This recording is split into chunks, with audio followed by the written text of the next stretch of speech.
এই আস্তে আস্তে করে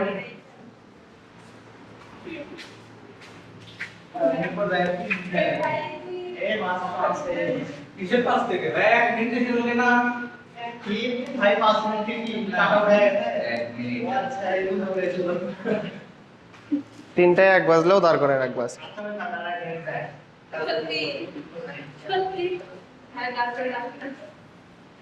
সত্যি তাছাড়া হবে না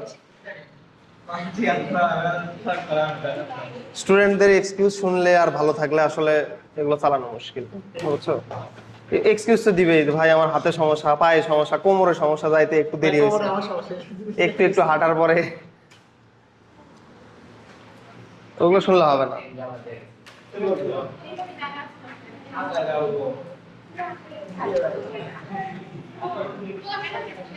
এ তোলো এই কোশ্চেন তোলো 3টা বেজে গেছে আমাদের কাজ শুরু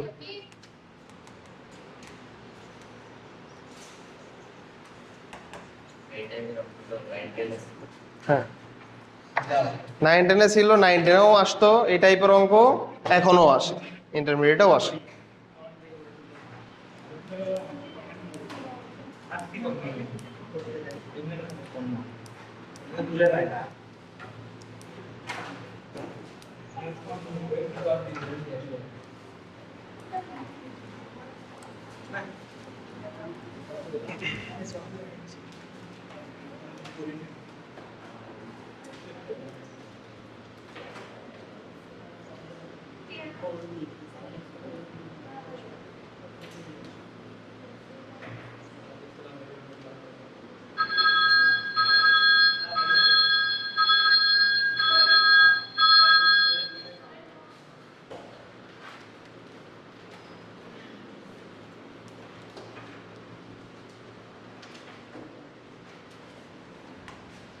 হয়েছে তোলা হয়েছে এটা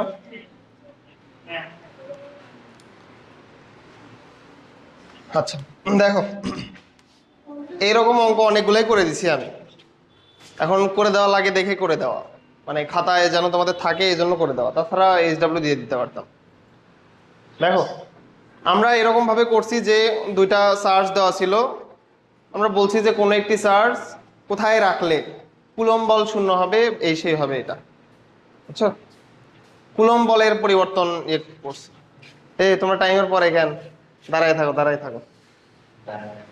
থাকো তাছাড়া হবে না আচ্ছা তাহলে দেখো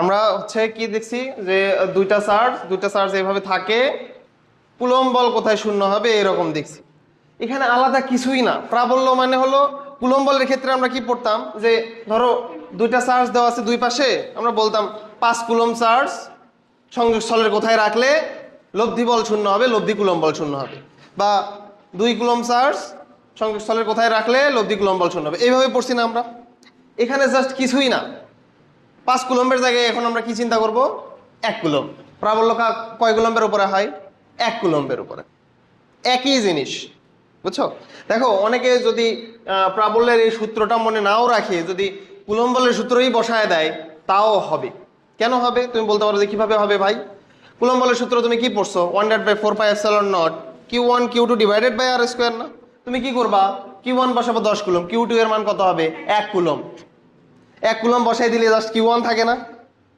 ওইভাবেই কিন্তু আমাদের প্রাবল্যের সূত্রটা আসছে শুধুমাত্র Q divided by r square আসে কেন কারণ আরেকটা তো 1 কুলম্ব ওটা লেখার দরকার আছে কোনো বুঝছো এইভাবে আসে তাহলে দেখো আমরা এই অঙ্কটা শুরু করব কিভাবে দেখি এটা বলো আগে যে 2টা চার্জ এইভাবে যদি থাকে দুইটাই যদি ধনাত্মক চার্জ এইভাবে থাকে প্রাবল্য কোথায় শূন্য হবে এটা বলতে পারবা ডানে শূন্য হবে নাকি মাঝখানে শূন্য হবে নাকি কোথায় শূন্য হবে নাকি মাঝখানে শূন্য হবে নাকি ডানে বামে কোন দিকে শূন্য হবে এই দেরি কেন দাঁড়ায় থাকো তাইলে কোথায় শূন্য হবে বলো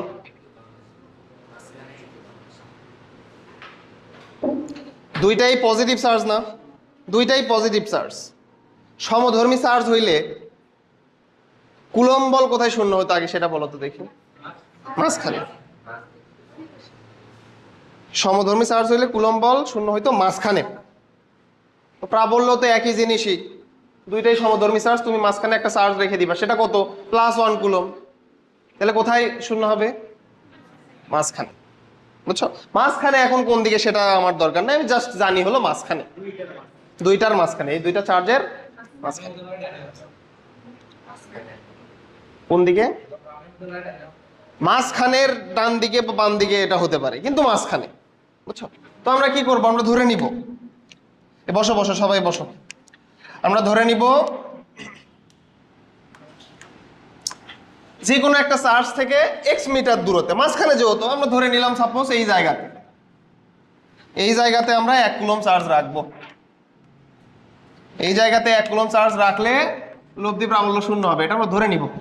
তাইলে এই যে 1 কুলম্ব চার্জ, এটা Q1 চার্জ থেকে কত দূরে? x মিটার দূরে, এটা আমরা ধরে নিব অবশ্যই। তাহলে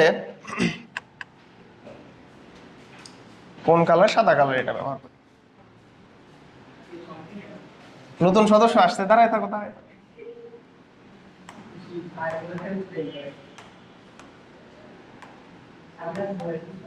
এটা কি তাহলে? x metre. তাহলে আমরা ধরে নিলাম 10 কুলম্ব থেকে x মিটার দূরে কি হবে? লব্ধি প্রাবল্য শূন্য হবে, এটা ধরে নিব। আচ্ছা, এটা যদি x হয়, দেখি বলো তো Q2 থেকে 1 কুলম্ব কত দূরে হবে? হ্যাঁ, তাহলে Q2 থেকে এটা যে দূরত্ব হবে সেটা হলো 3 - x। 3 - x, হ্যাঁ। তাহলে এখন লিখবা, এভাবে লিখবা, ধরি 10 কুলম্ব চার্জ হতে x মিটার দূরত্বে প্রাবল্য শূন্য হবে।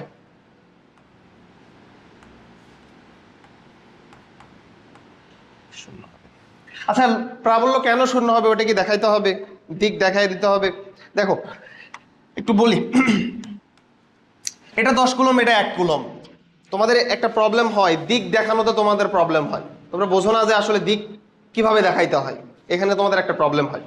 আচ্ছা, প্রাবল্য আমাকে আমার এই কোশ্চেনের অ্যান্সার দাও। প্রাবল্য 10 কুলম্ব এবং 1 কুলম্ব এই দুইটার ভিতরে কার উপর নির্ণয় করা হয় প্রাবল্য? 10 কুলম্বের উপরে নাকি 1 কুলম্বের উপরে? প্রাবল্য কিন্তু নির্ণয় করা হয় 1 কুলম্বের উপরে। তার মানে আমার দেখাইতে হবে আসলে 1 কুলম্বের অবস্থাটা কি দাঁড়ায়, আকর্ষণ হোক বা বিকর্ষণী যেটাই হোক, 1 কুলম্বের অবস্থা কি দাঁড়ায়। আমার টার্গেট থাকবে 1 কুলম্বের উপরে। এখন আমাকে বলো, 1 কুলম্বের দিকে দেখবো, কিন্তু আমরা 10 কুলম্ব চার্জ, 1 কুলম্ব চার্জকে কি করবে? বিকর্ষণ করবে। আমরা দেখবো 1 কুলম্ব কোন দিকে যায়, তাহলে বিকর্ষণ করলে 1 কুলম্ব কোন দিকে যাবে? ডান দিকে যাবে না? বিকর্ষণ করলে তো 1 কুলম্ব দৌড় দিবে ডান দিকে, তাহলে 1 কুলম্ব ডান দিকে দৌড় দিবে, এটা বুঝলাম। তাহলে দিক কোন দিকে হলো দেখি বলো তো? এবি বরাবর। তার মানে Q1 চার্জের দ্বারা যে প্রাবল্যটা সৃষ্টি হইল, সেই প্রাবল্যের দিক কোন বরাবর? এবি বরাবর। এটা কি তুমি চাইলে কি করতে পারো?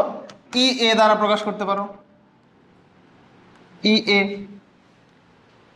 এইবার আসো, এটা কোন চার্জ? B charge. এখন Q2 চার্জ যেটা আছে তোমার হচ্ছে 20 কুলম্ব, এই 20 কুলম্ব এবং 1 কুলম্ব এই দুইটার ভিতরে প্রাবল্য আমরা নির্ণয় করতেছি কোন চার্জের উপরে? 1 কুলম্বের উপরে। তার মানে আমরা দেখবো যে 1 কুলম্ব কোন দিকে যায়। 20 কুলম্ব 1 কুলম্বকে কি করবে? বিকর্ষণ করবে। আচ্ছা, বিকর্ষণ করলে 1 কুলম্ব কোন দিকে যাবে? বাম দিকে যাবে না? এই যে বুঝে গেছো, 1 কুলম্ব যাবে বাম দিকে, এই দিকে যাবে। এইটাকে আমরা কি দ্বারা প্রকাশ করব? যেহেতু বি বিন্দুতে যেটা আছে, এখানে বি বিন্দুতে যে চার্জটা আছে সেই চার্জের জন্য আমরা কি বের করতেছি? প্রাবল্য বের করতেছি। এই জন্য আমরা এটাকে কি বলবো? E B. তাহলে দেখো তো, দুই দিকটাই কি আলাদা না? ই এর দিক এবং ই বি এর দিক কি আলাদা না? তাহলে দিক যদি আলাদা হয়, এখানেই একমাত্র কি সম্ভব? প্রাবল্য 0 হওয়া সম্ভব। দিক যদি একই হইতো, কখনোই 0 হওয়া সম্ভব। তুমিও ঠেলাচ্ছ একই দিকে 10 নিউটন বলে, তোমার বন্ধু একই দিকে 10 নিউটন বলে ঠেলাচ্ছে, কখনো 0 হবে? কখনো বস্তু স্থির থাকবে? থাকবে না। যদি তুমি একদিকে ঠেলাও, তোমার বন্ধু আর একদিকে ঠেলাই, একই বলে 10 নিউটন বলে, তাইলে কিন্তু বস্তুটা স্থির থাকা সম্ভব। আচ্ছা, তাহলে আমরা কিন্তু দিকটা বুঝে গেলাম যে আমরা দিক কিভাবে নির্ণয় করি। সব ক্ষেত্রেই একই সিস্টেম, যার উপরে জাস্ট সে কোন দিকে যায় এটা খালি চিন্তা করবা, তাইলেই হবে। তাহলে 10 কুলম্ব চার্জ হতে x মিটার দূরত্বে প্রাবল্য 0 হবে। এখন লিখবা Q1 চার্জের জন্য প্রাবল্য।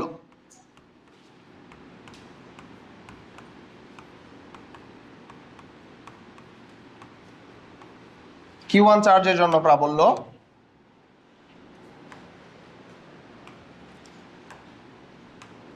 প্রাবল্যকে কি দ্বারা প্রকাশ করা হয়?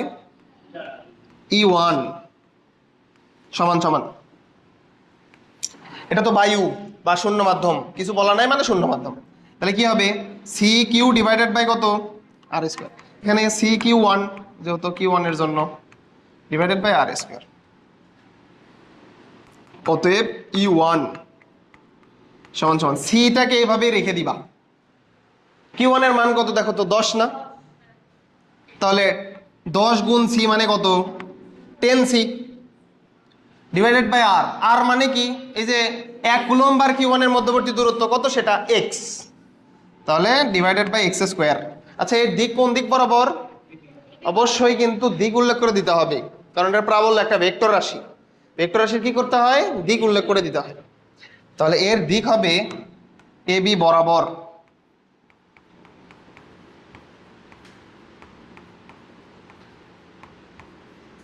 AB বরাবর দিক হবে AB বরাবর। একইভাবে লিখবা Q2 চার্জের জন্য প্রাবল্য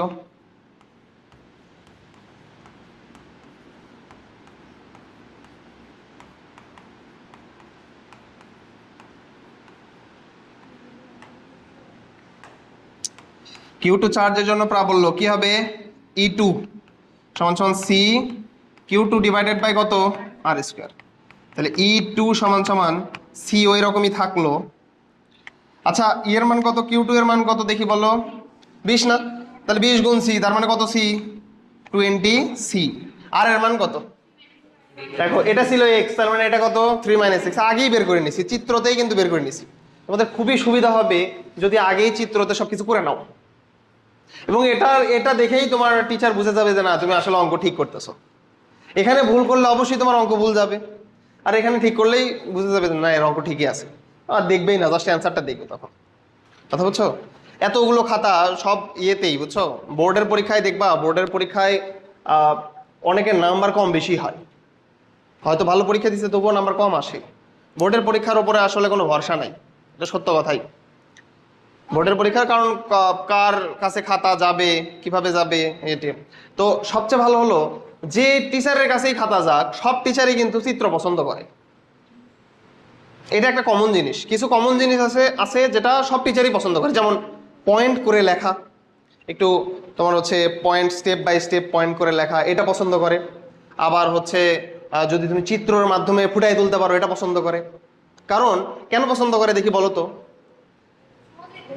হ্যাঁ সবাই হলো এখানে, তো আমি বলি শোনো, তোমার একটা জিনিস করতে বেশি পরিশ্রম হচ্ছে, সেম জিনিস একটু স্ট্র্যাটেজিক্যালি করলে কম সময় লাগে কম পরিশ্রম হচ্ছে, তাহলে তুমি সেটা করবো অবশ্যই।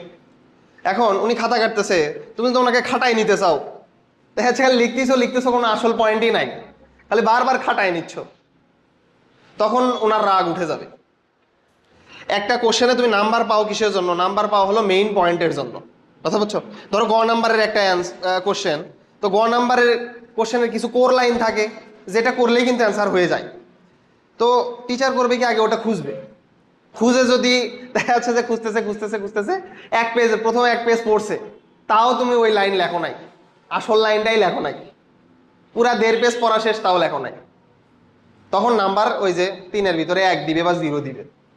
তারপরেও যদি দেখা যাচ্ছে যে না বারবার এরকম করতেছো, ইমপ্রেশন খারাপ হয়ে যাবে তখন।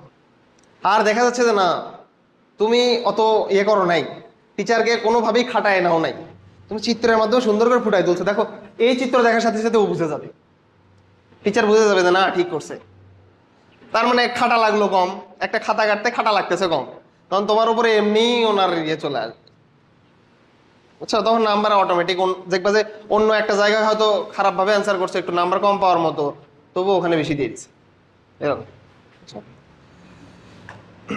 আচ্ছা তাহলে দেখো C Q two divided by R এর মান হলো 3 মাইনাস এক্স, এটার উপরে কি দিক কোন দিকে, বি এ বরাবর,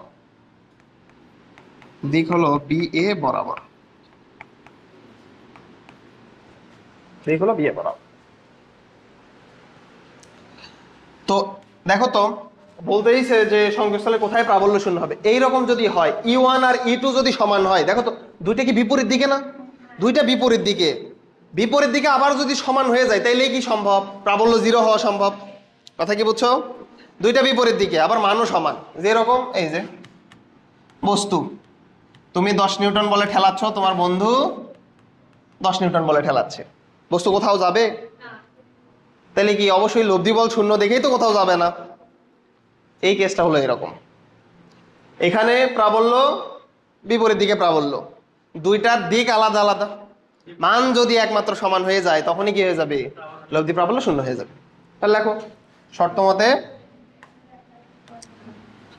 শর্ত মতে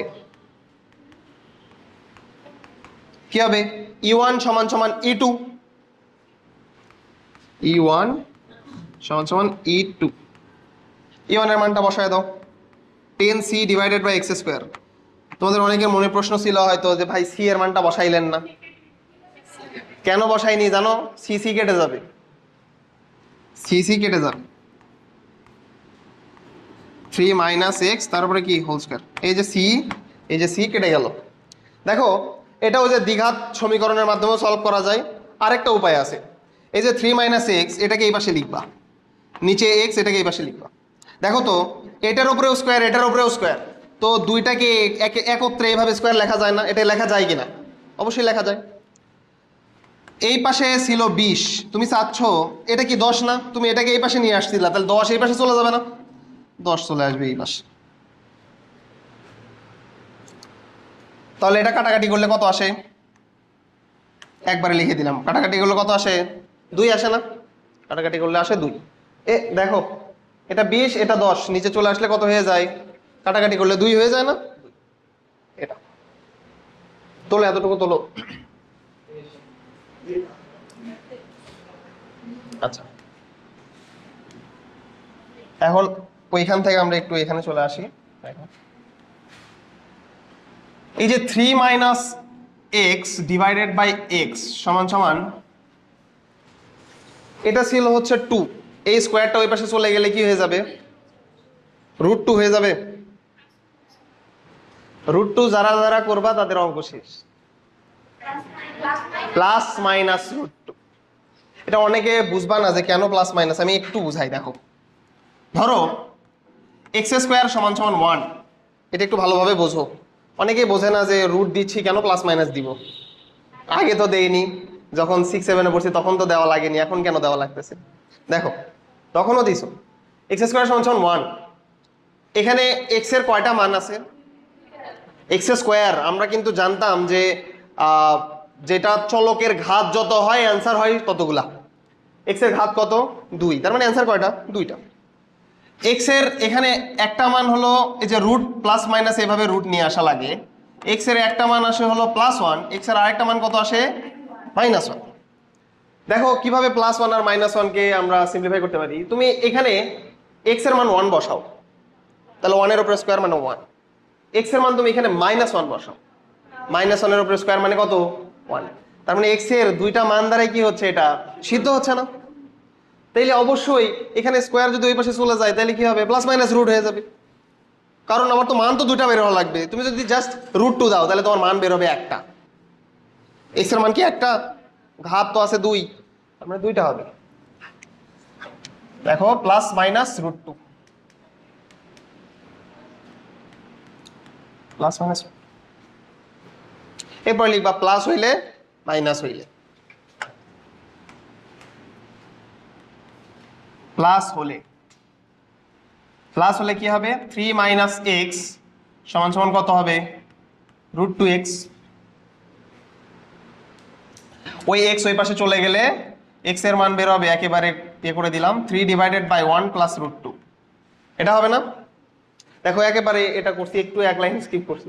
3 মাইনাস এক্স সমান সমান √2x, এক্সটাকে ওই পাশে পার করে দাও, তাহলে √2x plus x, x common নিলে কি থাকে 1 প্লাস √2, তাই এক্স হবে 3 ডিভাইডেড বাই 1 প্লাস √2।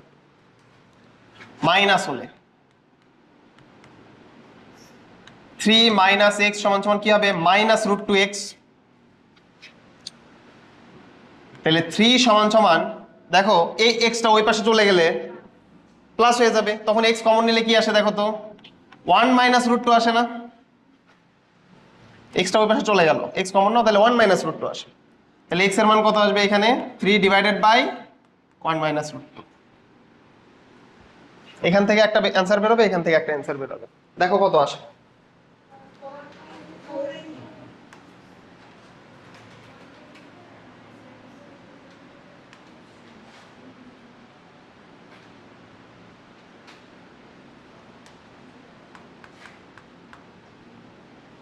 তাহলে এক্স এর একটা মান আসে কত 1.24, এক্স এর একটা মান 1.24 মিটার। এখান থেকে কত বের হয় -7.24, -7.24 মিটার। এই দেরি কেন, কলেজ থেকে আসলা, কলেজ থেকে ডিরেক্ট দেখো এক্স সমান সমান -7.24 আর একটা হলো এক্স সমান সমান 1.24। তাইলে এখানে কোন অ্যান্সারটা নেওয়া যাবে কোন অ্যান্সারটা নেওয়া যাবে না দেখি বলো তো, কে বলতে পারে কোনটা নেওয়া যাবে কোনটা নেওয়া যাবে না? এটা বললে ভুল হয়ে যাবে, এটা বলবা না যে দূরত্ব মাইনাস হয় না, এখানে দূরত্ব মাইনাস বুঝাচ্ছে না, মাইনাস জাস্ট দিকটা বুঝাচ্ছে। এখানে এটা কিন্তু মাইনাস, দেখো এই যে অনেকের এটা ভুল করতে পারো, অনেক ক্ষেত্রে কিন্তু মাইনাসটাও অ্যান্সার হইতে পারে। তুমি যেটা বললা দূরত্ব মাইনাস হয় না, এইটা কথা না, মাইনাস মানে বুঝাই যে হলো তুমি যেদিকে ধরছো তার বাম দিকে। তুমি কোন দিকে ধরছিলা, ডান দিকে ধরছিলা না, যে হচ্ছে Q1 থেকে ডান দিকে x মিটার দূরত্বে, মাইনাস দ্বারা বুঝাই হলো বাম দিকে। আচ্ছা বাম দিকে গেলে ওইটা কি সংযোগস্থলের বাইরে চলে যাচ্ছে না? বাইরে কখনো প্রাবল্য 0 হবে? এই ক্ষেত্রে আমরা কিন্তু দেখাইছিলাম যে বাইরে হইলে প্রাবল্য 0 হয় না, কারণ একই দিকে, তখন প্রাবল্য একই দিকে হয়ে যায়, বুঝছো? তাইলে ভিতরের দিকে কোনটা বুঝাচ্ছে 1.24, মোট দূরত্ব হলো 3, 1.24 তো মাঝখানেই আছে, এটা হবে, এটা হবে না।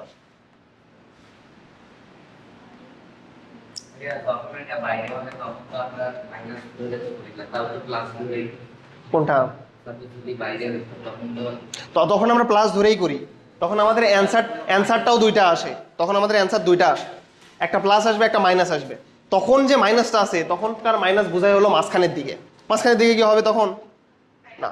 ধরো আমি বললাম যে তুমি যেটা বললা বাইরের ক্ষেত্রে, তুমি ধরলা যে বি থেকে x মিটার দূরে প্রাবল্য 0 হবে, তাহলে তোমার অ্যান্সার আসবে দুইটা, একটা আসবে প্লাস যেটা কিনা বাইরেই বুঝাচ্ছে, একটা আসবে মাইনাস যেটা কিনা ভিতরে বুঝায়। তো ভিতরেরটা তো হবে না, তখন মাইনাসটা আসলেই হবে না, প্লাসটা হবে। কিন্তু অনেক ক্ষেত্রে একটু প্যারায় পড়ে যাবে, কেন দেখবা হয়তো তোমার অ্যান্সার এরকম আসছে দুইটাই মাইনাস আসছে, এটাও আসতে পারে, এটা আমাদের অঙ্কের মানের জন্য এরকম হচ্ছে। কথা বলছো, আমি যদি মানটা তোমাদের এমনভাবে দেই, যেমন তোমাদের বইয়ে একটা অঙ্ক আছে যেখানে দুইটাই মাইনাস আসে, অ্যান্সার দুইটাই মাইনাস আসে। ধরো দুইটা আলাদা আলাদা চিহ্নের, দুইটা আলাদা আলাদা চিহ্নের হইলে অবশ্যই কি বাইরে তোমার কি হবে তড়িৎ প্রাবল্য 0 হবে, তো অ্যান্সার দুইটাই মাইনাস আসছে, তাহলে মুশকিল কিন্তু বের করা, কারণ আমাদের প্লাস আসলে আমরা অ্যান্সারটা ধরে নিতাম। একটা মাইনাস বুঝায় মাঝখানে আর আরেকটা মাইনাস বুঝায় একেবারে বাইরে। ধরো মধ্যবর্তী দূরত্ব 3 মিটার, তোমার একটা অ্যান্সার আসছে -1.24 আর আরেকটা অ্যান্সার আসছে -4 মিটার, দুইটা আলাদা আলাদা চিহ্নের চার্জ, তাহলে অ্যান্সার কত হবে -4। তার মানে কি 3 মিটার দূরেও আবার কি হয়ে গেছে, এদিকে 1 মিটার চলে আসছে, তার মানে বাইরে বুঝাচ্ছে। আর -1.24 কি, এটা ভিতরে বুঝাচ্ছে। তো বিপরীত চিহ্নের হইলে ভিতরে কি কখনো 0 হবে? বাইরে হবে, তার মানে -4 হবে অ্যান্সার। এই যে তুমি যদি চিন্তা করো এইভাবে যে আমার অলওয়েজ একটা প্লাস একটা মাইনাস আসবে, সব সময় এটা হবে না, দেখবো যে দুইটাই মাইনাস আসছে, তোমাদের বইয়ে আছে এরকম একটা অঙ্ক দুইটাই মাইনাস আসে, তখন তুমি বিপদে পড়ে যাবে না?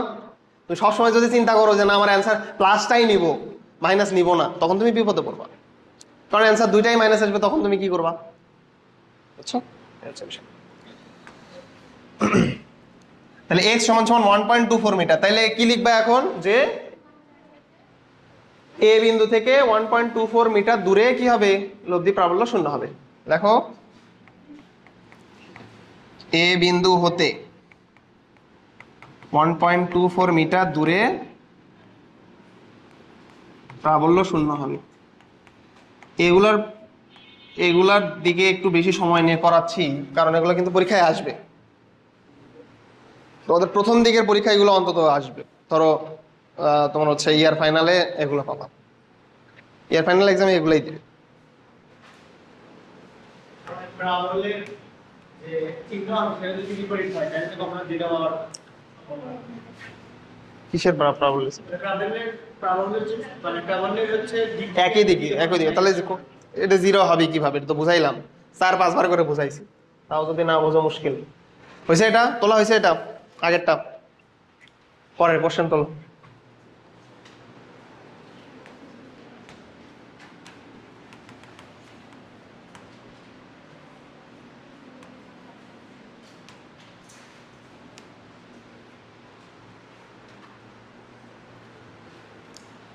ওই বর্গটা আঁকাবা, চারপাশে 4টা সার্চ দিবা, মাঝখানে ও বিন্দু,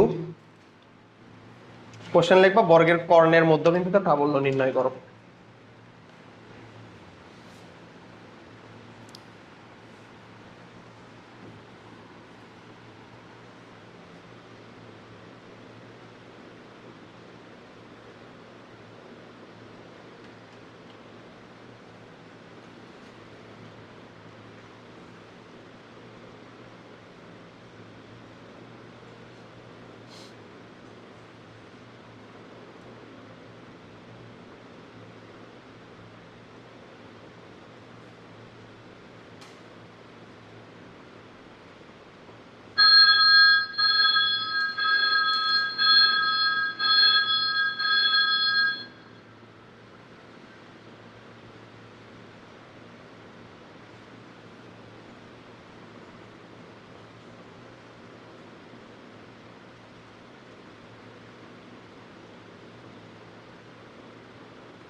হয়েছে তোলা? দেখো আচ্ছা, তাহলে প্রাবল্য আমরা যে বিন্দুতে নির্ণয় করি, আমরা ওখানে কত কুলম্ব চার্জ ধরে নেই? প্লাস 1 কুলম্ব চার্জ ধরে নেই। ওই যে 1 কুলম্ব চার্জকে ধরে নেই, এই চার্জকে কি বলা হয়? পরক আধান। এর আগের দিন পড়াইছিলাম পরক আধান বা টেস্ট চার্জ। কারণ কি করা হয়? টেস্ট করা হয় না, টেস্ট পরীক্ষা। টেস্ট মানে কি? পরীক্ষা না? তোমার ক্লাস টেস্ট আছে, তোমার কি তোমার পরীক্ষা আছে, এরকম ভাবে বলা হয়। তাহলে পরীক্ষা। তাহলে আমরা ধরে নিব এখানে 1 কুলম্ব চার্জ রাখা আছে, মনে মনে ধরে নিব আমরা এটা। তাইলে দেখো একটু আমরা আগেই সিম্পলিফাই করে নিব, দিকগুলো আগেই কি করব, আমরা চিত্রতে একটু বসাই নিব, তাহলে সুবিধা হবে। এটা Q1 চার্জ, আমরা প্রাবল্য বের করতেছি কোন বিন্দুতে? ও বিন্দুতে। ও বিন্দুতে কত কুলম্ব চার্জ আছে? 1 কুলম্ব চার্জ। তার মানে প্রাবল্য নির্ণয় করতে হবে কার উপরে? 1 কুলম্ব চার্জের উপরে। এই 10 কুলম্ব চার্জ 1 কুলম্ব চার্জকে কি করবে? একই সমধর্মী চার্জ না, ওইটাও প্লাস এটাও প্লাস, বিকর্ষণ করবে। বিকর্ষণ যদি করে 1 কুলম্ব চার্জের অবস্থা কেমন হবে? এসি বরাবর হবে। হ্যাঁ, ওর দিক কোন দিকে হবে? এসি বরাবর। তাহলে এর প্রাবল্যের দিককে আমি প্রকাশ করলাম কি দ্বারা? ই এ দ্বারা। কেন ই এ দ্বারা প্রকাশ করলাম? কারণ এ বিন্দুতে আছে। প্রাবল্যটা কার আসলে? প্রাবল্যটা হলো Q1 এর, ই এর, এই জন্য ই এ দ্বারা প্রকাশ করলাম। এরপরে আসো, দেখো বি বিন্দুতে যে চার্জ আছে এটা 1 কুলম্ব চার্জ। কি করবে? 1 কুলম্ব চার্জকে বিকর্ষণ করবে কোন দিকে? বিডি বরাবর। হ্যাঁ, এই বরাবর। তাহলে এটা কোন চার্জের জন্য প্রাবল্য বের করলাম আমরা? বি বিন্দুতে অবস্থিত চার্জের জন্য। এটাকে ই বি দ্বারা প্রকাশ করলাম। এরপর আসো সি বিন্দু। সি বিন্দুতে যে চার্জটা আছে ওইটা 1 কুলম্বকে কি করবে? বিকর্ষণ করবে। কোন দিকে? সি এ বরাবর, কিন্তু ও একে এদিকে ঠেলাবে। সি এ বরাবর, কিন্তু কার জন্য প্রাবল্য এটা? সি এর জন্য প্রাবল্য, ই সি। এরপর আসো ডি বিন্দুতে চার্জ যেটা আছে ও কি করবে 1 কুলম্ব চার্জকে? দেখো ও করবে কি, একে এদিকে ঠেলাবে, বি বরাবর ঠেলাবে। তাহলে বি বরাবর যদি ঠেলাই, এটা কোন কুলম্বের জন্য চার্জ? এটা ডি বিন্দুতে অবস্থিত চার্জ, ই ডি। বুঝছো? এটা দিকগুলো দেখায় দাও। এখন এই যে E A, E B, E C, E D এগুলো বের করা হলো আমাদের কাজ। বের করার পরে কি করবো আমরা? লব্ধি বের করে ফেলবো। বের করার পরে জাস্ট লব্ধি বের করে ফেলবো। আচ্ছা ভাই, কি এবিসি না যে অনুসরণ করতে দিলে ভালো হতো না? ও হ্যাঁ, এখানে 1 2 বই আছে। এখানে কি আমি হচ্ছে তোমার মানে কি বলবো?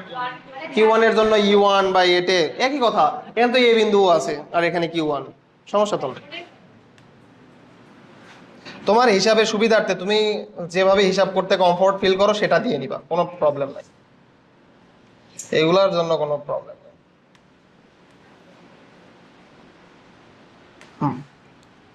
লেখো Q1 এর জন্য বর্গের কর্ণের মধ্যবিন্দুতে প্রাবল্য, বর্গের কর্ণের মধ্যবিন্দুতে প্রাবল্য। Q1 এর জন্য বর্গের কর্ণের মধ্যবিন্দুতে প্রাবল্য, এটাকে আমরা প্রকাশ করছিলাম হলো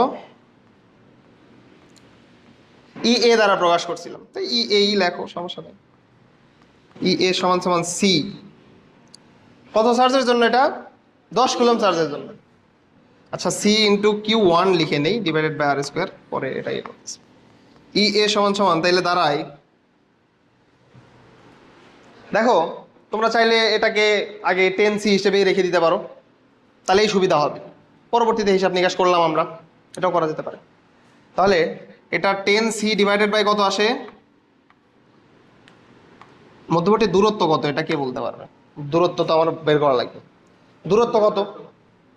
আচ্ছা, কোন দূরত্বটা দরকার আমার দেখি বলো তো। এখানে আর বলতে কত? এখানে আর বলতে ও, এই যে ও এ না, কারণ তুমি যেই চার্জের জন্য প্রাবল্য বের করতেছো আর যার উপরে বের করতেছো, 1 কুলম্বের উপরে বের করতেছি, কোন চার্জের জন্য? 10 কুলম্বের জন্য।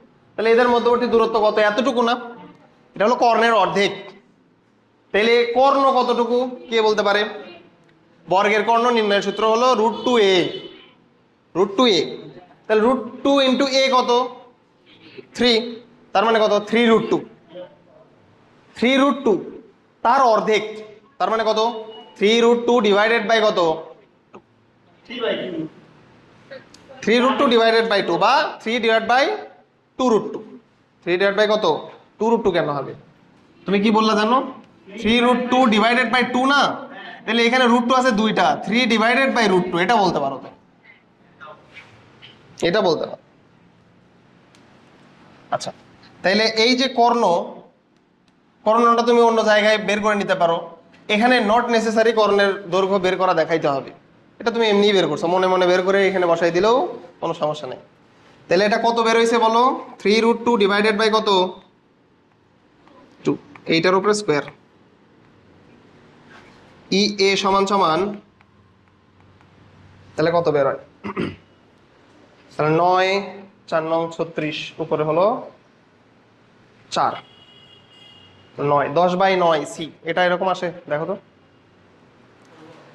9 গুণ 2 9, এটা হচ্ছে 9 আর এটা হলো 2 আসবে, 9 দুগুণ 18, 18 আর এটা হলো 4, 4 দিলে 2 2 আর হচ্ছে 9, 20 বাই 9, 20 বাই 9 আসে, 20 by 9 C, 20C divided by 9 এরকম আসবে। মুখে মুখে সেই হিসাব হয়ে যাবে এটা, 20C ডিভাইডেড বাই 9। আচ্ছা, এটা দিক কোন দিকে? এসি বরাবর না? তাহলে লিখবা এসি বরাবর। এখানে একটু লিখে নিলাম এসি বরাবর, এসি বরাবর Q1 এর জন্য গেল। এরপর Q2 এর জন্য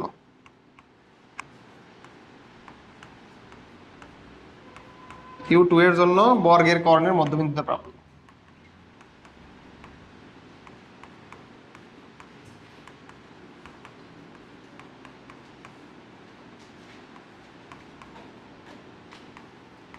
দেখো এটা তোমাদের প্রথম প্রথম দেখে এত কিছু করে তারপরে করে দেওয়া হচ্ছে, চাইলে এক লাইনে অ্যান্সার করে দেওয়া যায়।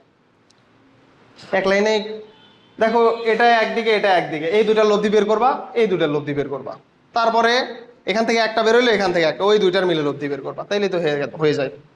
কথা বুঝছো? তো এক লাইনেই করে দেওয়া হবে। তোমাদের প্রথমে তো এত কিছু করার দরকার নেই, এমনি আস্তে আস্তে বুঝবা। Q2 এর জন্য বর্গের কর্ণের মধ্যবিন্দুতে প্রাবল্য EB সমান সমান C Q2 divided by R square. তাহলে EB সমান সমান Q2 এর মান কত দেখো তো, Q2 এর মান হলো 5, 5C divided by R square. এটা হলো আসে এমনিতেই দেখো 9 গুণ 2 18, 18 ডিভাইড বাই এটা উপরে 4 ডিভাইডেড বাই 18 আসে। এটা করলে কত আসে? এটাও সেমই আসবে না, এটা সেম আসবে না, 4 5 20, এটা আসবে হলো অর্ধেক। অবশ্যই বোঝাই যাচ্ছে অর্ধেকই হবে। তাহলে এটা আসবে হলো 10C divided by 9, 10C divided by 9 আসবে। 18 4, হ্যাঁ 10C ডিভাইডেড বাই 9 আসবে। দিক কোন দিকে?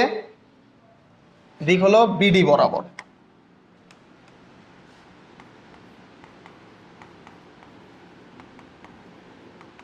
বিডি বরাবর। এরপরে আবার Q3 এর জন্য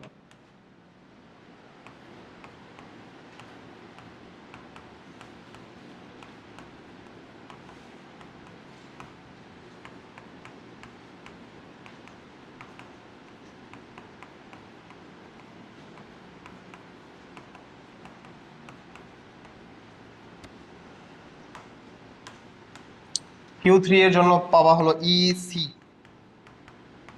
CQ3 divided by R square. EC সমান সমান C এর মান কত? C এর মান হলো 10, Q3 এর মান কত? Q3 এর মান হলো, আচ্ছা এটা তো C, 10C ডিভাইডেড বাই একেবারে লেখ, এই যে এটা 20C ডিভাইড বাই 9 আসবে, 20C ডিভাইডেড বাই 9। এর দিক কত, কোন দিকে হবে? CA বরাবর।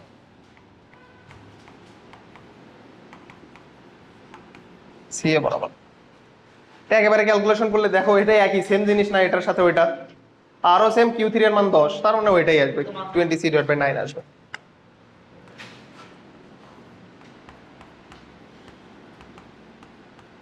Q4 এর জন্য বর্গের কর্ণের মধ্যবিন্দুতে প্রাবল্য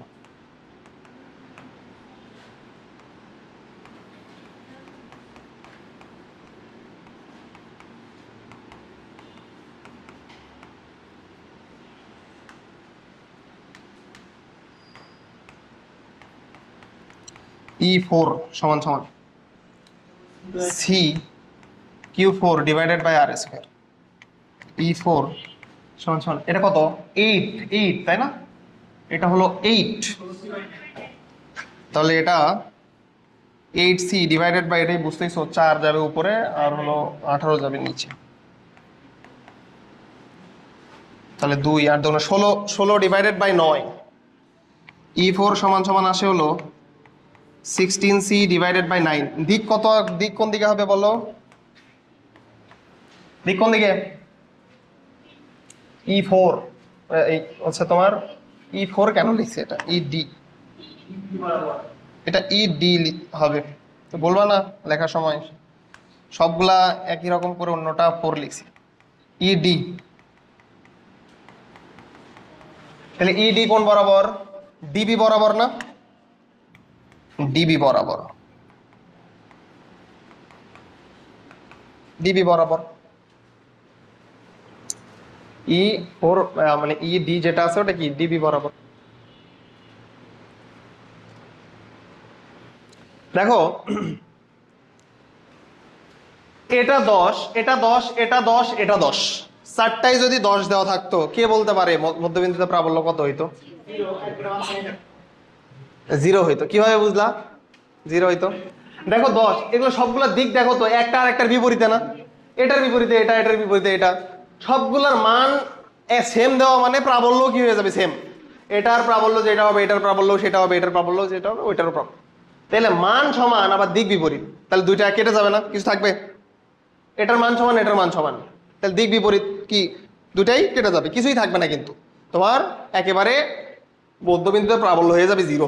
1 কুলম্ব চার্জ যদি ওখানে রেখে দাও ওইখানেই থাকবে, ও কোনো দিকে নড়াচড়া করবে না। কিন্তু এখানে এখানে একটু নড়াচড়া হবে। কেন নড়াচড়া হবে? দেখো এটা 10, এটা 10, এই দুইটা কিন্তু আউট হয়ে যাবে, কারণ দেখো দিক বিপরীত না। তাহলে এই দুইটা লব্ধি কি হয়ে যাবে? 0 হয়ে যাবে। কিন্তু এইদিকে 5 কুলম্ব, ওইদিকে 8 কুলম্ব, তার মানে অবশ্যই এই দুইটা কি আর সমান হবে? এই দুইটা তো আর সমান হবে না, তার মানে কোনো একদিকে প্রাবল্য লাভ করবে। বুঝছো? তাহলে দেখি আমরা সেটা। লেখো লব্ধি প্রাবল্য। এখন কথা হলো লব্ধি প্রাবল্যের ক্ষেত্রে আমরা একই সরল রেখায় যে দুইটা আছে সেগুলাকে আগে করে নিব। তাহলে আগে প্রথমে লিখে নিব, দেখো ই এ আর ই সি যেটা আছে এদের মান সমান এবং দিক বিপরীত, তাহলে এই দুইটার প্রাবল্য কত হবে? লব্ধি প্রাবল্য 0 হয়ে যাবে না? এটা একটু লিখে নিব। হ্যাঁ, দেখো যে ই এ ও ইসি, ইসি এর মান সমান ও দিক বিপরীত।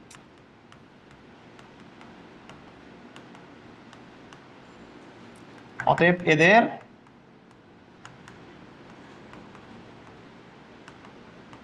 লব্ধি প্রাবল্য 0। তাহলে ওই দুইটা নিয়ে আমাদের আর কোনো কাহিনী আছে? এই দুইটা নিয়ে কিন্তু আমাদের আর কোনো কাহিনীই নাই, কারণ দুইটা মিলে কি হয়ে গেছে? 0 হয়ে গেছে। ওইটা নিয়ে আমাদের আর কোনো টেনশন নেই।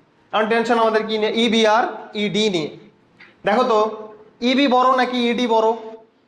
16c ডিভাইডেড বাই 9 একটা, আর ইবি হলো 10c divided by 9। c divided by 9 fix আছে, এখানে 10 আর ওখানে 16। লব বড় হইলে কি হয়? মান বড় হয় না? তাহলে ই ডিটা হলো বড়।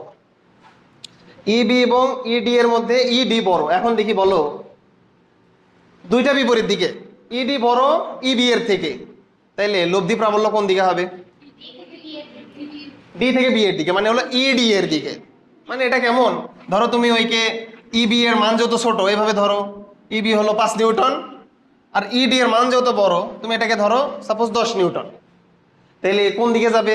10 নিউটনের দিকে, ইডি এর দিকে যাবে না? তাহলে এখন লেখো ইবি ও ইডি এর লব্ধি প্রাবল্য। লব্ধি প্রাবল্য বা এটাই তো মোট প্রাবল্য হবে না? এটাই তো মোট প্রাবল্য হবে, কারণ এই দুটো তো 0। বা মোট প্রাবল্য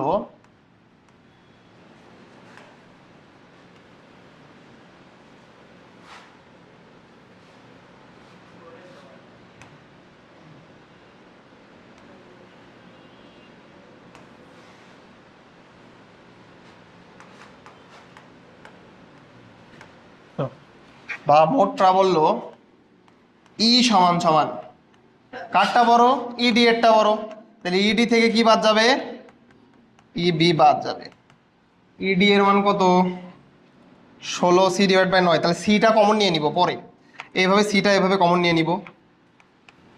16 ডিভাইডেড বাই 9 মাইনাস ইবি এর মান কত ছিল? 10 ডিভাইডেড বাই 9 সমান সমান, লসাগু করলে বোঝাই যাচ্ছে 6 ডিভাইডেড বাই 9 আসে, মানে হলো কত? 6 ডিভাইড বাই 9 মানে কত? 2/3 না? 2/3, তাহলে 2c ডিভাইডেড বাই 3। তো মানটা বের করে নিতে পারো এখন। 2 into 9 into 10 to the power 9 divided by কত? 3। 3 কাটা যাবে, 3 2 6, 6 ইন্টু 10 টু দ্য পাওয়ার 9 আসবে। 6 into 10 to the power 9 Newton per coulomb. এর দিকটা অবশ্যই বলে দিতে হবে। দিক কোন দিকে? ডি কোন দিকে সেটা? ডিবি বরাবর না? ডিবি বরাবর। এই যে হয়ে গেল।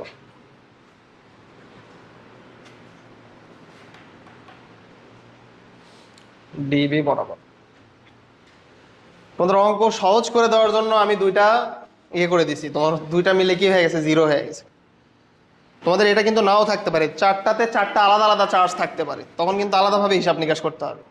তখন দেখা গেল এই দুইটা মিলে এই দুইটা লব্ধি বের করবা, একদিকে গেল, এই দুইটা লব্ধি বের করবা একদিকে গেল, তখন ওই দুইটার মিলে আবার লব্ধি বের করতে হবে। ওই দুইটার মধ্যে আবার লব্ধি বের করতে আবার কোনো দেখাইতে হবে, কোনো দেখাইতে হবে, মানে অ্যাঙ্গেলটাও দেখাইতে হবে। কারণ তোমার থেকে কি বলছে? প্রাবল্যের মান মান বলে নাই, দিকও চাইছে। এখানে দিকটা সহজ হয়েছে কারণ কি, এটা সরল রেখা বরাবর, এই দেখো ডিবি বরাবর, তখন সূত্র দিয়ে বের করতে হবে। ওরকম ম্যাথ তো করাই দিছিলাম না একটা, কিভাবে করতে হয়। আচ্ছা এরপরেই করাবো নি, সমস্যা। আচ্ছা ঠিক আছে, বোঝাই যাচ্ছে, ঠিক আছে ঠিক আছে ঠিক আছে। এরপরের অঙ্কটাই ওই রকম দিব, কিভাবে অ্যাঙ্গেলটা বের করবা। তোলা হয়েছে, এটা তোলা হয়েছে। দেখো এই ক্যালকুলেশন গুলা, মানে একটু কিছু ক্যালকুলেশন আছে একটু মুখে মুখে করার চেষ্টা করবা। এই যে 9, 16 থেকে 10 বাদ দিলা 6, 6/9 মানে হলো 2/3।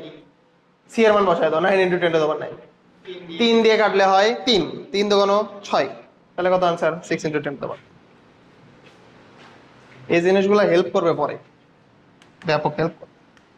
আর যারা হচ্ছে মানে অঙ্ক 2+6 করবা, তার জন্য ক্যালকুলেটরের সাহায্য নাও, তাহলে মুশকিল।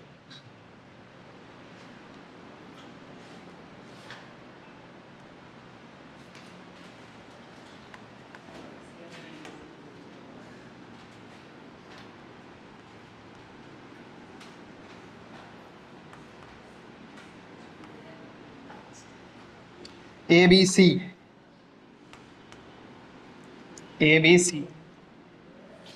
টাকে মাইনাস যদি ধরি, টান।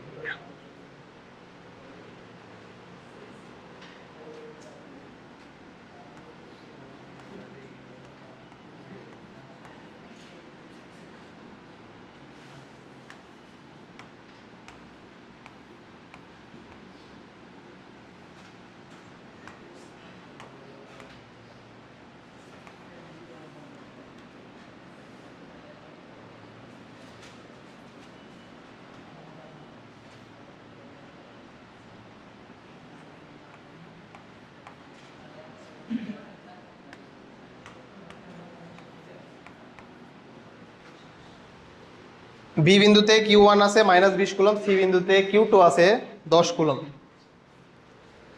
আর তোমাদের এই যে দৈর্ঘ্যটা এভাবে বলে দেওয়া আছে,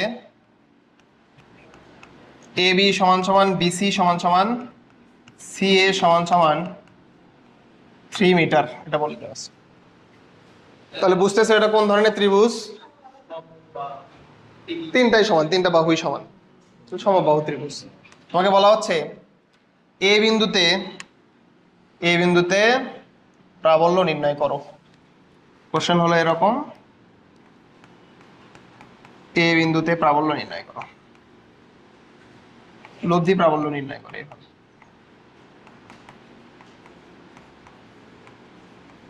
লব্ধি প্রাবল্য নির্ণয় করো।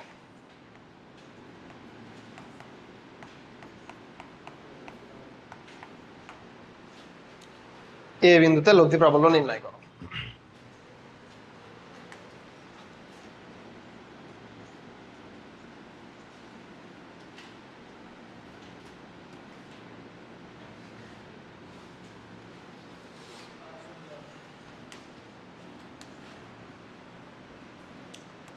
এখন আমি ভাবে একটা চিত্র আঁকাই নিব জাস্ট।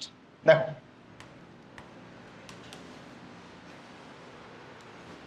এ বিন্দুতে লব্ধি প্রাবল্য বের করতে বলছে। এখানে এটা এ, এগুলাকে ওই কালি দ্বারাই প্রকাশ করি, আর না হয় ওই চিত্রটাই নিয়ে আসি, আলাদা করে ইয়ে করার দরকার নাই, চিত্রটাই এখানে নিয়ে আসি।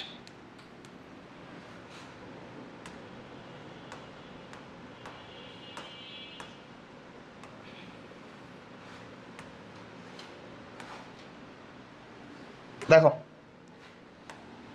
এইখানে এটা মাইনাস চার্জ, যেই বিন্দুতে প্রাবল্য নির্ণয় করতে হয় সেই বিন্দুতে আমাদের কি করতে হয়, 1 কুলম্ব চার্জ ধরে নিতে হয়। তাহলে আমরা ধরে নিলাম এখানে আছে কত charge, plus 1 coulomb charge, plus 1 coulomb charge. এখন প্রাবল্য পাবে কয় জায়গা থেকে, বি থেকে আর সি থেকে, বি থেকে আর সি থেকে। এই মধ্যবর্তী দূরত্বও দিয়ে দেওয়া আছে তোমাকে 3 মিটার, এটাও 3 মিটার। আচ্ছা এখন বলো এখানে প্লাস 1 কুলম্ব চার্জ, আমরা কি দেখব যে এই 1 কুলম্ব চার্জের কিরকম পরিবর্তন হয়, এটা কোন দিকে যায়। আচ্ছা এখন দেখি বলো তো, এই চার্জের জন্য Q1 চার্জের জন্য এই 1 কুলম্ব চার্জ কি হবে, কোন দিকে যাবে, বি এ বরাবর নাকি এবি বরাবর, এবি বরাবর। কিন্তু কেন, দেখো এটা মাইনাস চার্জ, এটা প্লাস চার্জ, বিপরীত ধর্মী চার্জ না। তাহলে এই 1 কুলম্ব চার্জ কি, আমি কিন্তু পরীক্ষা করতেছি প্রাবল্য, তার মানে 1 কুলম্বের উপরে। তাহলে এই 1 কুলম্ব চার্জ কি হবে, আকর্ষিত হবে না মাইনাস দ্বারা। তখন আকর্ষিত হওয়া মানে কি, ও কোন দিকে আসতে চাইবে, তখন এ থেকে বি এর দিকে, ও এদিকে আসার চেষ্টা করো। তাহলে এর দিক হবে এ বি বরাবর। তাহলে এটা যেহেতু Q1 এর জন্য এটাকে আমরা E1 ধরে নিলাম, E1 ধরে নিলাম, এটাকে আমরা E1 ধরে নিলাম। এরপর আস, এটা কত কুলম্ব, 10 কুলম্ব। তাহলে এবার বলো এই 1 কুলম্ব চার্জ কোন দিকে যাবে, এসি বরাবর নাকি সি এ বরাবর, সি এ বরাবর। কিভাবে বুঝলা, কারণ এটা 10 কুলম্ব, এটা হলো সমধর্মী চার্জ, তার মানে 1 কুলম্ব চার্জকে কি করবে, বিকর্ষণ করবে, ঠেলাবে ওকে। ওকে যদি ঠেলায় তখন ও যাবে হলো এই বরাবর, এই বরাবর যাবে। তাহলে এর দিকটা আমি দিয়ে দিলাম, যেহেতু Q2 এর জন্য এই জন্য এটাকে লিখলাম আমি কত, E2। দেখো E1 আর E2 এদের মধ্যবর্তী কোণ কত, 90 ডিগ্রি। এগুলো কোন কোন বিজ্ঞানীর থেকে শিখছো এগুলা, 90 ওই থেকে আসলো, দেখে দেখে মনে হচ্ছে 90, ওই জন্য 90 ডিগ্রি হবে। কে বলতে পারে দেখি, বলো তো দেখি কে বলতে পারে, এই যে এই কোণটা E1 আর E2 এর মধ্যবর্তী কোণ কত, দেখি কে বলতে পারে, বলো তো দেখি।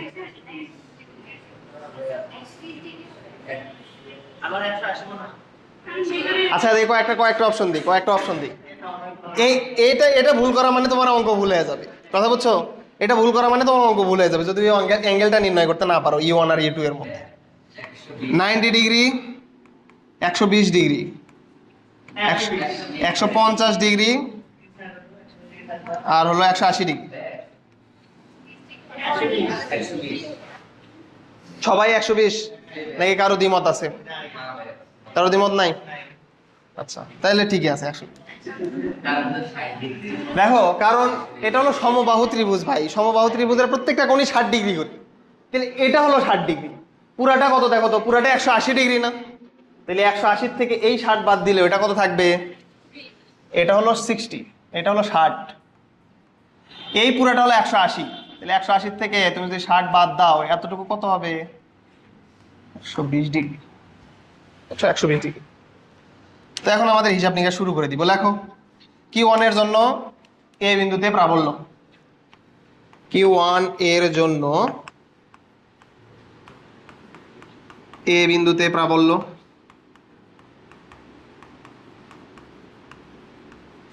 E1 সমান সমান, একেবারে মানি বের করবো আমরা,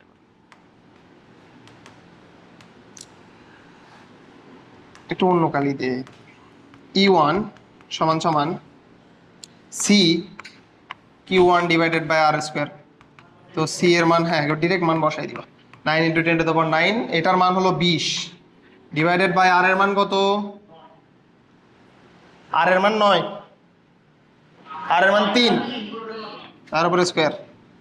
তাহলে E1 এর মানটা কত বেরোইলো, 9 কেটে যাবে, 20 গুণ এটা 2 × 10⁻10, তাই আসে না, এটাই তো আসে, এত নিউটন পার কুলম। এটার জন্য ক্যালকুলেটর লাগে না, দেখো 9 কেটে যাবে, 20 গুণ এটা, তাহলে একটা দশমিক এ পাশে চলে আসবে। কোন দিক বরাবর দেখি বলো তো, এবি বরাবর, দিকটা বলে দিবা একটু, এ বি বরাবর। Q2 এর জন্য এ বিন্দুতে প্রাবল্য, Q2 এর জন্য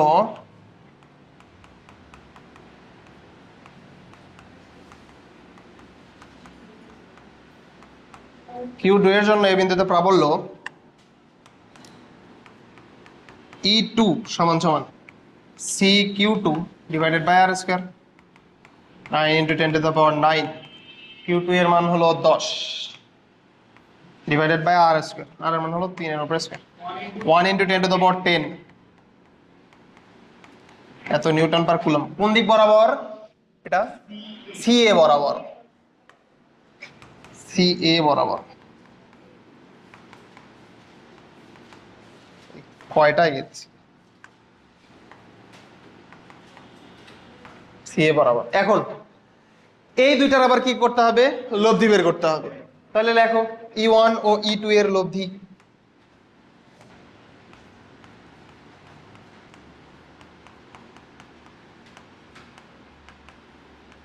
এই লব্ধি বের করার সূত্র কি? E1 আর E2 এর লব্ধি হবে E ধরে নে, E সমান সমান রুট ওভার, বলো E1 square plus E2 square plus 2 into E1 E2 cos এদের মধ্যবর্তী কোণ, E1 আর E2 এর মধ্যবর্তী কোণ কত? 120, 120 ডিগ্রি। তে বসায় দাও, এখন এগুলা মান বসায় দাও, মানগুলো বসায় দাও। এটা হলো 2 ইন্টু 10 টু দ্য পাওয়ার 10, তার উপরে square, 1 into 10 to the power 10 এর উপরে square plus 2 into 10 to the power 10 into 1 into 10 to the power 10। cos 120 ডিগ্রির মান কত? Minus half, minus half. এটা ক্যালকুলেশন করলে কত আসে? Root over 2 into 10 to the power 10 এটার উপরে square plus 1 into 10 to the power 10 এইটার উপরে স্কোয়ার মাইনাস 2 2 কেটে যাবে, তাইলে থাকবে হলো 2 into 10 to the power 10 into 1 into 10 to the power 10, 1.73 into 10 to the power 10। এটা আসবে 1.73 ইন্টু 10 টু দ্য পাওয়ার 10, এত নিউটন পার কুলম। এই পর্যন্ত করলে তুমি নাম্বার, ফুল নাম্বার পাবা না। কিন্তু ফুল নাম্বার কেন পাবা না? কারণ তুমি এটা মানটা নির্ণয় করছো, জাস্ট লব্ধি প্রাবল্য মানে সবকিছুর মানটা নির্ণয় করছো। দিক কি নির্ণয় করছো তুমি? লব্ধি প্রাবল্য কোন দিকে গেল এটা বলা লাগবে না, এটা তো ভেক্টর রাশি, জাস্ট মানটা বের করছো। এখন দিক দেখাইতে হবে। দিক কিভাবে দেখানো হয়? হয় E1 এর সাথে, না হয় E2 এর সাথে দিক দেখাবো। এটা একটা ভেক্টর, এটা একটা ভেক্টর, তো যে কোনো একটার সাথে তুমি দেখাবো, বলো কোনটার সাথে দেখাবো। বোঝাই যাচ্ছে E1 আর E2 এই দুইটার লব্ধি আমরা বের করলাম, তার লব্ধি তো মাঝখানে হবে, কোনো একদিকে হবে। তো কোনটার মান বেশি দেখো তো E1 আর E2 এর মধ্যে? E1 এর মানটা বেশি না? 2 ইন্টু 10 টু দ্য পাওয়ার 10 আর এটা 1 ইন্টু 10 টু দ্য পাওয়ার 10, তাহলে লব্ধি কার দিকে হবে? E1 এর কাছাকাছি হবে। তাহলে এটা হলো E1 এর কাছাকাছি হবে, তাহলে ধরে নিলাম লব্ধি এইদিকে হবে, লব্ধি এইদিকে হবে। এখন আসলে কত ডিগ্রি কোণে হবে সেটা আমাদের বের করতে হবে। তাহলে আমি ধরে নিব, এই যে ধরে নিব থিটা, ধরি লব্ধি E1 এর সাথে থিটা কোণ তৈরি করে, তাহলে লিখবা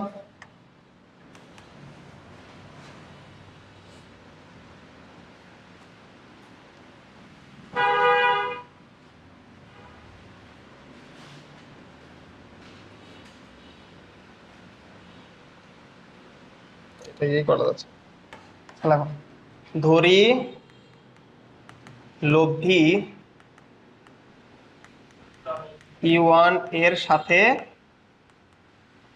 থিটা কোণ তৈরি করে।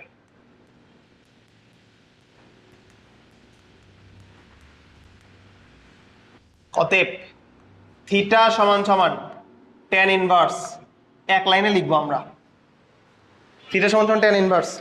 ওই যে তোমরা ভেক্টরের সূত্র পড়ছো না, যার সাথে অ্যাঙ্গেল সে থাকবে সিঙ্গেল। তাহলে কার সাথে অ্যাঙ্গেল? E1 এর সাথে অ্যাঙ্গেল, E1 নিচে থাকবে সিঙ্গেল হিসেবে। তাহলে E1 লিখে নাও এভাবে, এটা E1 plus E2 cos alpha বসাইতে হয়, মানে এদের মধ্যবর্তী কোণ কত সেটা 120 ডিগ্রি। উপরে কি E2 sin 120। তো থিটা সমান সমান tan ইনভার্স, মান বসায় দাও, e2 1 × 10⁻10 sin 120। sin 120 ডিগ্রি এর মান হলো √3/2। e1 এর মান হলো 2 × 10⁻10 প্লাস e2 এর মান 1 × 10⁻10। cos 120 ডিগ্রি এর মান হলো -1/2। cos 120 ডিগ্রি এর মান -1/2। এই জিনিসের কাজ আমার লাগতেছে না, এটা হালকা সরাই নিই। থিটা কত আসে? থিটা 30 ডিগ্রি আসে।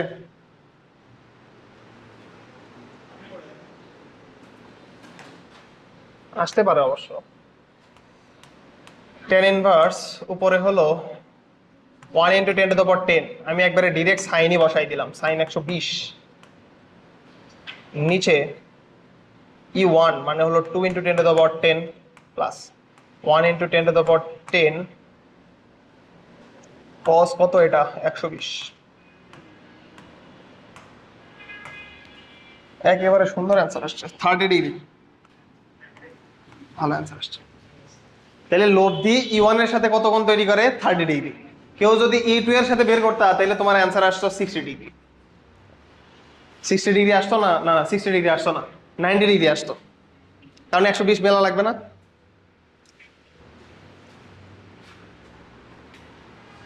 এভাবে করলে তাহলে ফুল নাম্বার পাবা।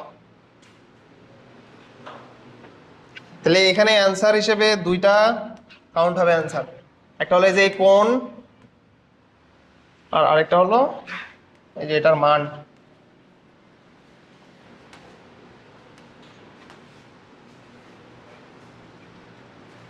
তুলে নাও, তুলে নাও।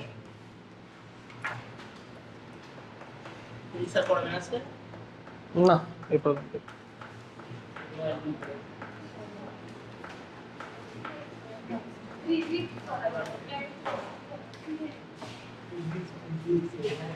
বুঝছে এটা? তোলো তোলো। ঠিক আছে, ফিজিক্স এই পর্যন্তই আছে।